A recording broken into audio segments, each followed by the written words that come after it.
All right, so are you ready to really dig into some fascinating stuff? It's time for a deep dive into city council meeting minutes. Okay. Maybe not as exciting as the latest thriller movie, right? Right. But trust me on this one. These documents from the Bainbridge Island City Council, specifically March 12th and 26th, both their regular A&D executive sessions are like gold mines of info. We just gotta unlock the good stuff.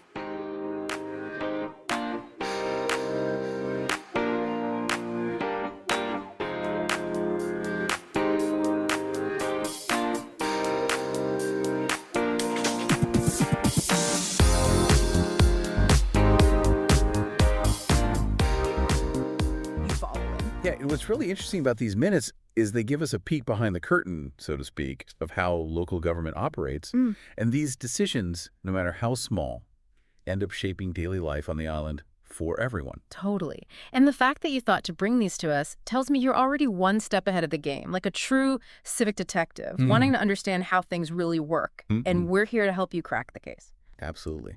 So let's start, I guess, with the part that always has people talking. Those mysterious executive sessions. What really happens behind those closed doors? What are they talking about in there? Well, here in Washington, those closed doors are a bit less mysterious than you might think. Okay. They're regulated by something called the Open Public Meetings Act. The minutes actually even reference the specific codes like RCW 42.30.11011I, B, and G. These codes lay out very specific situations where it's okay to have those closed-door meetings, things like discussing legal strategy, negotiating real estate deals, or handling personnel issues. Sensitive information for sure, but nothing too cloak and dagger, really. Although there is one executive session in your stack of documents from March 12th that's got me scratching my head a little. It says it lasted just 2 minutes. 2 minutes? That's barely enough time to say hello, let alone hash out some complicated city business. It does make you wonder what could possibly be resolved so quickly. Yeah, it really makes you think, doesn't it? Like, even in these very formal settings, with all these rules and procedures, things can happen fast. Decisions are made.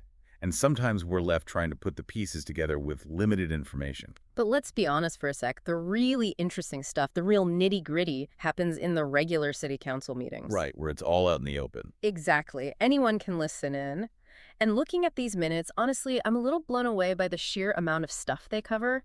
I mean, we've got everything from the super mundane stuff, like approving minutes and paying bills. The bread and butter. Yeah, exactly. But then it dives into some pretty fascinating discussions, too, like groundwater management. Which, yeah, for an island community like Bainbridge, that's a pretty big deal. We're talking about potential saltwater intrusion into the freshwater. It's about finding that balance, for the island to thrive long term. You see, this is what I'm talking about. We start with something that seems kind of boring, like, oh, groundwater management, and all of a sudden we're talking about the future of the island. And everyone on it, it's connected to everything. Absolutely. And speaking of things that impact everyone's lives on the island, can we talk about the infrastructure and development plans? Sure. Because, wow, there's a lot to unpack here. Road repairs, bulkhead improvements, even a whole wastewater treatment plant upgrade. It's all about priorities.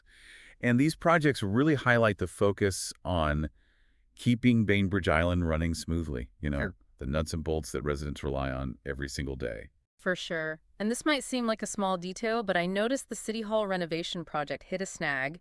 Bids got rejected. If I'm remembering my construction lingo right, that probably means something went wrong with the budget or finding the right contractor. It happens more often than you might think. Material costs can be unpredictable. Sometimes contractors run into unexpected issues on site. And yeah, those initial bids don't always reflect the true cost. It's a lot to manage. Totally. And that makes me wonder, what does that mean for the project timeline, the overall cost? That's got to be on people's minds. After all, time is money, as they say, and with those big construction projects, delays can get really expensive. That's exactly right. There's one little detail about the bids. It could end up impacting the budget in a big way down the line. It'll be interesting to see how they handle it in the next few meetings. Yeah, definitely something to keep an eye on. Let's switch gears a bit now and talk about another theme that really stood out to me. Environmental stewardship. Always a hot topic, but even more so on an island, right? For sure. For an island community like yours, The environment is everything. It's a huge part of the identity here. Right. And it's not just talk either. Of Yeah. course, there are always the proclamations, recognizing things like Brain Injury Awareness Month or Heritage Tree Month. Yeah, important for raising awareness, for Yeah. sure. Shows the values that the council wants to promote. Exactly. But then you get into the actual action items, like that discussion on March 26th about the Reclaimed Water Project. Right. Now, that to me is super interesting. It shows they're thinking ahead, looking at water conservation, which is always a concern on an island. It's about sustainability, thinking long term. Totally. And then there was an update on the Wick Off property cleanup. Oh, right. Yes. That site has a pretty interesting history, right? I mean, it was pretty contaminated for quite a while. Yeah, it was. And the fact that they're making progress on the cleanup, that says a lot about the city's commitment to cleaning up past environmental messes, wouldn't you say? Absolutely. It shows they're not just focused on new development, but also addressing past issues, which is really important. Right. Like for someone who maybe isn't as familiar with the island's history, that detail in the minutes might not mean much. But for you listening, knowing your community is making an effort to fix those past mistakes, that's got to feel good. Yeah, it definitely adds another layer to it, doesn't it? Definitely. Okay, so we've covered infrastructure, we've talked about the environment, but what about the people?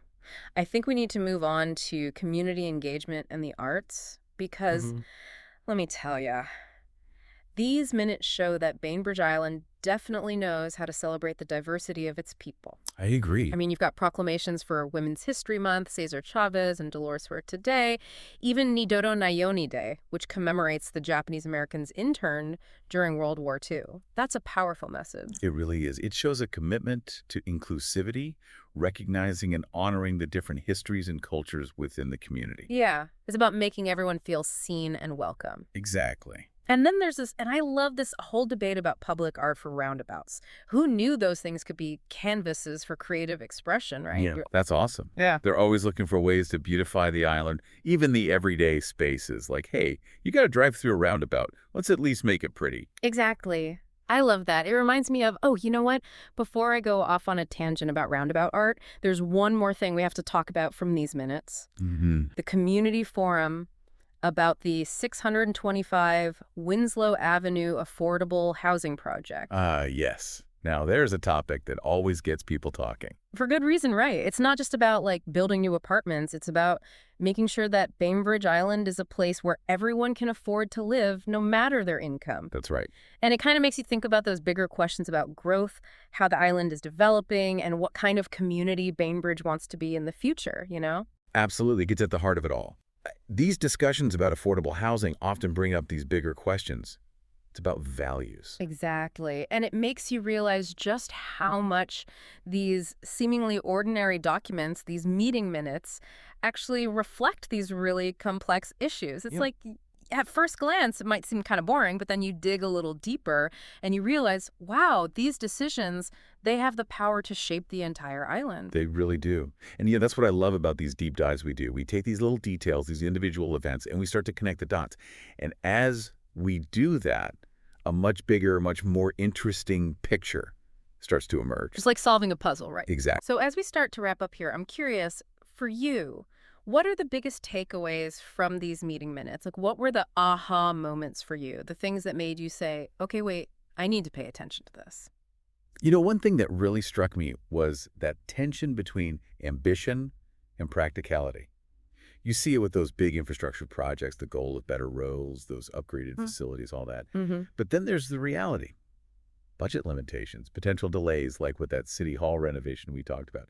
It's a tough balancing act. Totally. It's like they want to do so much good, but there are always going to be limitations, right? Exactly. And then on top of those challenges, you layer in those discussions about the environment, about affordable housing, about community engagement. It becomes pretty clear. The city council has to juggle a lot of different priorities. And make some tough choices along the way. That's the reality of governing.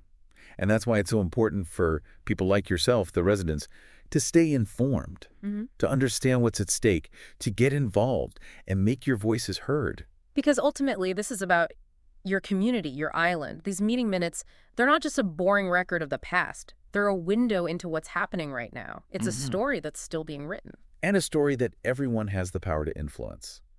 And that's what makes this whole deep dive so rewarding. It's not about, just explaining jargon or summarizing events. It's about giving you the tools and information to become an active participant in shaping the future of Bainbridge Island. I love that. So the next time you see one of those notices for a city council meeting, don't just scroll past it, you know? Take a second, see what's being discussed, see what decisions are being made that might affect you and your life. You might be surprised by what you discover. Who knows? You might even be inspired to attend a meeting in person. Share your thoughts. Be part of the process. Couldn't have said it better myself. Yeah. And on that note of civic duty and the power of getting involved, we'll wrap up this deep dive for today. Remember, even something as seemingly dry as city council meeting minutes can spark some pretty interesting conversations. Got you. So until next time, stay curious, stay engaged, and keep asking those important questions.